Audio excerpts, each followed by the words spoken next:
Good morning, good afternoon, good night. This your boy Nonsense Snap here, coming today to bring you a movie review of the film based on Yukito Kishiro's famous manga, Alita Battle Angel. Now, this film is directed by Robert Rodriguez and produced by James Cameron. It stars leading actress Rosa Salazar as Alita, and she is accompanied by some great actors and actresses, being Christoph Waltz, Jennifer Connelly, and Mahershala Ali. If you haven't checked this film out, it's a great watch, and let's get right into it.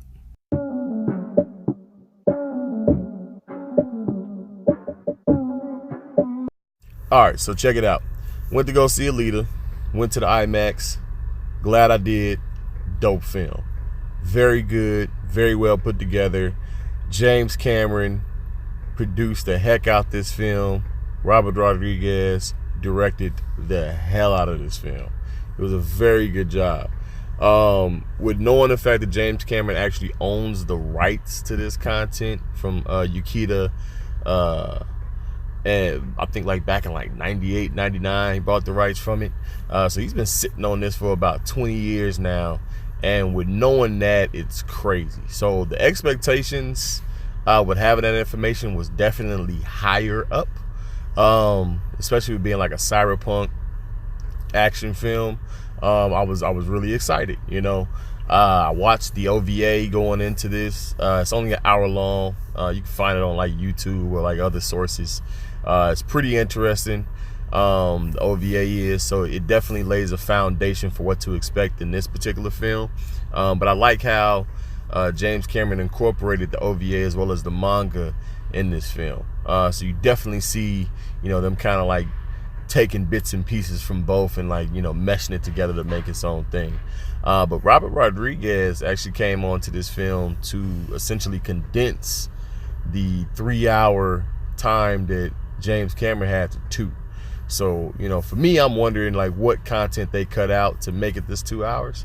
But, you know, with doing so, they still made a really darn good film. So, movie starts out with Dr. Ito, played by Christoph Waltz, finding Alita in the scrapyard, and thus brings her back to his clinic to essentially start rebuilding her. Now, on the initial find, you can it's kind of like a pause moment where he sees that she's still alive, and you know he's kind of like what's the word here, like essentially gazing upon her, not in like a loving type way, but in more of a appreciation type way, like, you know, I'm gonna do my best to bring you back type, you know. So I thought that was dope, and it actually, you know, showed a lot from the OVA in that type of shot, that screenshot there. So I definitely enjoyed that. But with you know, bringing it back, obviously she wakes up in his doctor's office. She doesn't know, you know, where she is, who she is, or anything like that. So that's, you know, pretty much how the story starts off. You know, so we're pretty much, you know, going throughout this movie trying to figure out who she is, you know, what does she have to do, you know, what's the importance, what's her role in this story, so this way we can find out, you know, what's going to develop later on in this movie. And we're slowly being given that information, and Dr. Ito definitely knows more than he's letting on, and Alita actually picks up on that. And I just want to say Rosa Salazar did an amazing job playing Alita. Essentially just the expressions, you know, showing you know, how likable of a character she is, how passionate of a character she is, and just, you know, how kind of likable, I'm gonna say it again, lovable of a character she is. She did a really good job of that. She made me like this movie so much because I liked Alita, you know. So you know, shouts out to her. Did a great job with that. The writing aspect correlated around Alita made me dislike her at times because and I know it's kind of like a contradiction in a way, but the writing, like certain aspects where she was passionate, it didn't build me up to this moment to appreciate her passion, you know. And I feel like that's where they were kind of like missing the mark in this film, because the pacing in here is off, you know. It's it starts you off giving you this, line that, direction you'll be going in. And it's like, all right, well, we're going to go here real quick to show you this love interest. Then we're going to come back to the story. And then we're just going to go back to the love interest because we got to showcase that. Then we're going to come back to the story. Then we're going to go a little bit more to the love interest. And then we're going to come back to the story. And then now we're done. And it's just like, great. So, with having that, that's a real huge part of the movie I did not like. But the parts where they did go back to the story, the plot, and what was going on, it drew me in so much. That's why I really enjoyed this film. Like, the world itself, the way it looked, was awesome. The CGI in this film, with CGI, it's usually like hit and miss in certain films. Sometimes you can tell like things are just so out of place, just in this film they do a really good job. I want to say maybe like 85%. Very well done. I enjoyed the fighting choreography, the fight scenes in here. They did a really good job. At certain moments, it was just almost like, man, you know what? Like, I'm not gonna say I forgot she was CGI, but it definitely looked like she was there in those moments doing those actions. And I'm like, that's amazing. That's awesome. That's dope. So, especially like the fight between her and Grishka. I believe that gentleman's played by Jackie Haley. And it just him alone in this film, I liked his presence on the film. He's kind of like one of the villains in this particular film, along with Mahershala Ali being Vector. And those two gentlemen, they did a good job, but I didn't feel more of the like villainous type from these individuals. I felt more of the henchman type from these individuals, and that's kind of the role that they played. But also, with that being said, I felt sorry for him, essentially being, kind of like the henchman. So, but again, like in the OVA, we're watching that, in the manga, with reading it, you kind of, understand the role that they kind of play in this particular film. So, with Mahershala Ali, I'm not going to say he was miscast in this particular, but I feel like anybody could have filled that role of what Vector was playing. I feel like, they just brought a Oscar-winning or Grammy-winning actor in here. It's just like, all right, we're getting a little bit more hype to this film. So, because Christoph Waltz alone and Jennifer Connelly playing Sharon, I feel like having those two in, definitely hyped it up. And then you add in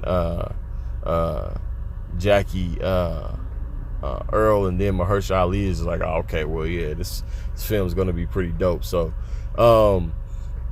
again, all around, it's a really good film, but it missed the marks a lot of times, especially like with the love interest.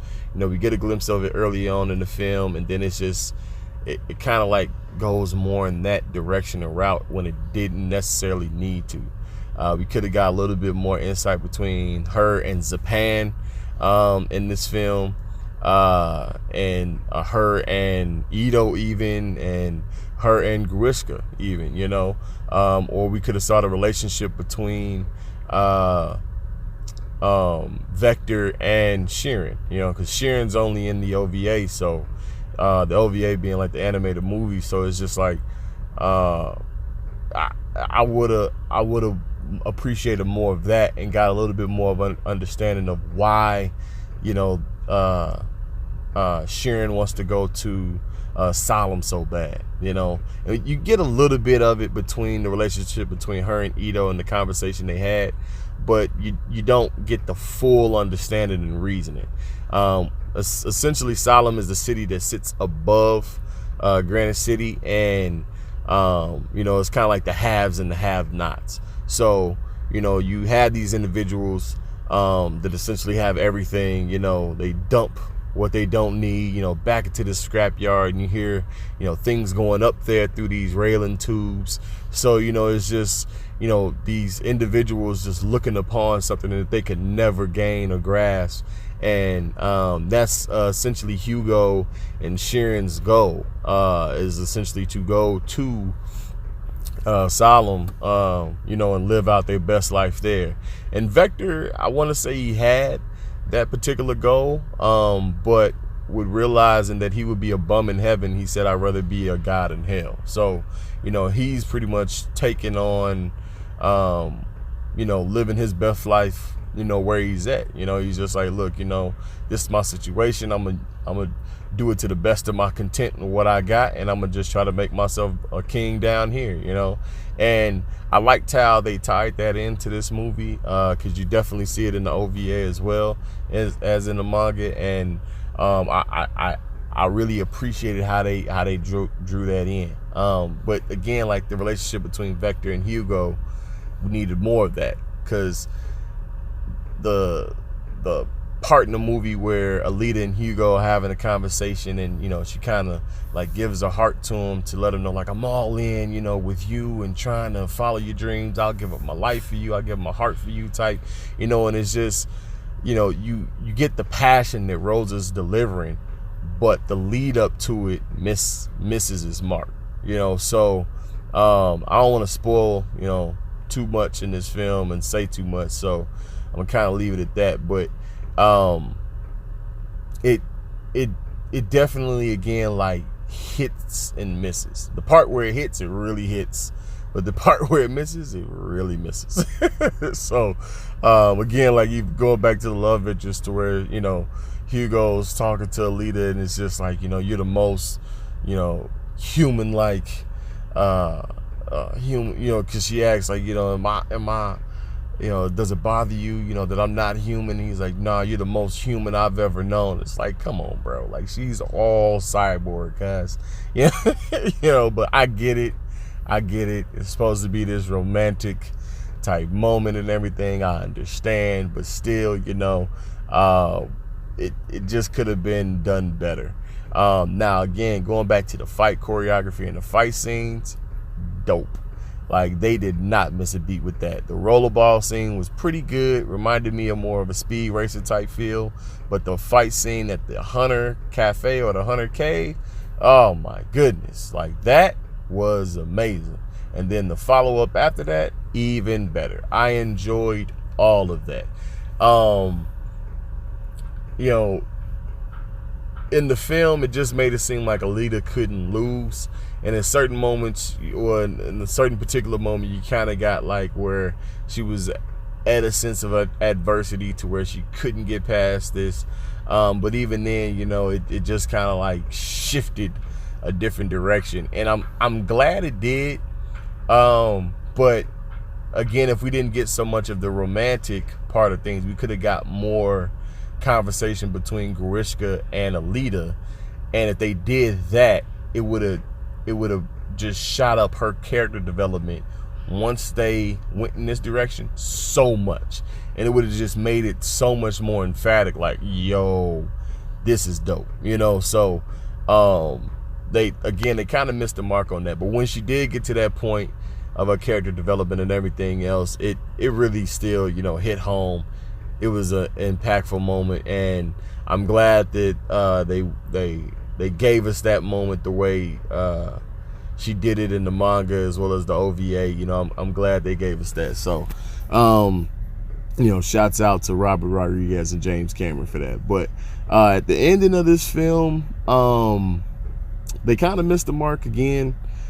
Just the way it ended. The OVA has more of a emotional ending. Here, yes and no. You get where Alita's coming from in this particular film, but it's kind of like a double-edged sword in a way, because just with certain things and events happening, it's just like you don't necessarily have the drive, but you're doing this for a different reason now, so you have to keep the drive, so with that kind of being said, it's just like, but I still enjoyed it, and it sets up for a part 2, a sequel, so I'm definitely hoping that they have enough to make that happen, and I would really like to see a sequel to this film. And I feel like once they do that, they can really put more into this and make it, you know, what Alita is actually supposed to be. Because at this point where she's at the end of the film, that's Alita. Like from the manga, that's Alita, you know. So I'm hoping that they can, like, you know, make a part 2, make her even more badass, make her, you know, kick butt even more, and that would be amazing. You know, a lot of people liked Captain Marvel. I feel like this film will show like woman empowerment in a way to where you will really appreciate it as well, without having to like down a man, you know. So Alita's really good in her own right, and I would definitely recommend checking this movie out. All in all, I'll give it a grade of a B, 8 out of 10 for me. Really good film. Again, the world looks amazing. CGI was dope.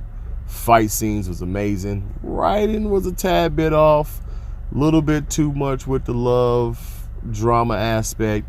But the relationship that Ito and Alita had in this film was dope. Another gripe I had was the assistant of Ito's.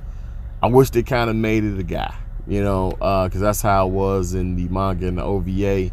She was just kind of there, and I'm just like, unnecessary, you know. So I like the fact that she was there, but definitely didn't need her, you know. So and I'm sorry, Hugo was miscast as well, because he doesn't fit the mold of what this society brings. Like, it's supposed to be like, you know, down and, you know, down in the dumps, slums, no hope, pathetic type Hugo, who essentially sees Salem as his only way of success, you know. And this guy, you know, beach bod, typical heartthrob type, you know. So it didn't fit as much. He actually has like the facial expression and the facial resemblance to the OVA, but it doesn't hit the way, you know, I feel like it should have. So again, it could just be based on the writing. I feel like, you know, all the actors in this did a really good job as far as like showing a lot of expression and emotion. I feel like they really did a good job of that. It just might have just been the writing and the parts that they took out in the film to kind of like make things, you know, work the way that they wanted to get it to that 2-hour time slot. So again, without the hiccups, still a solid B for me. I enjoyed the film. I enjoyed what James Cameron really was going about and trying to bring to this film, and that for me just, it really shows a lot of appreciation for anime, and I enjoy it. So if you haven't checked this movie out, I definitely recommend it. Go to your nearest IMAX and movie theaters, see it before it's gone. Alita the Battle Angel, again, very good movie. So if you like what you heard today, check that like button, hit that subscribe, and don't forget to hit that bell. But always remember, this is going to be the channel that's going to bring you content, whether truth or lie. Show discernment to know if it's fact, but hey, it's always fact because it's coming from Nonsense Nat. Peace.